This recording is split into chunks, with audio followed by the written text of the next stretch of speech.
श्री स्वामी समर्थ. उद्या 2 नोव्हेंबर 2025 रविवार दिवशी कार्तिकी एकादशी आलेली आहे. या दिवसापासून देव निद्रा अवस्थेतून जागे होतात, म्हणजेच उठतात. चातुर्मासाची समाप्ती याच दिवशी होते. आषाढी एकादशीला भगवान श्रीहरी विष्णू झोपी जातात, निद्रा अवस्थेत जातात आणि 4 महिन्यांनी कार्तिकी एकादशीला जागे होतात. यालाच भागवत एकादशी, देव उठणी एकादशी म्हटली जाते.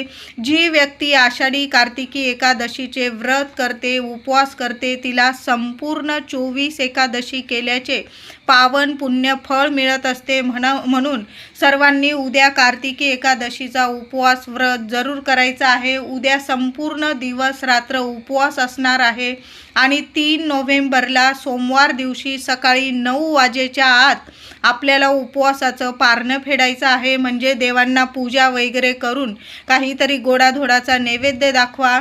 तुम्ही शिऱ्याचा वगैरे प्रसाद करा. कुठलाही नैवेद्य दाखवून मग आपल्याला उपवास सोडायचा आहे. नैवेद्य दाखवताना तुळशीपत्र प्रसादावर जरूर ठेवा, तेव्हाच आपला नैवेद्य पूर्ण होतो. उद्या कार्तिकी एकादशीला कुणाचीच निंदा नालस्ती करू नका. जेवढी सेवा होईल ना भगवान श्री हरी विष्णू माता लक्ष्मीची, तेवढी नक्की करा. सर्वांनी किमान एक तुळशीपत्र का होईना देवांना जरूर अर्पण करा. जास्त तुळशीपत्र असेल, तुळशीचा अभिषेक देवांना जरूर घाला. एक दिवा तुळशी मातेजवळ दिवसभर नक्की लावून ठेवा.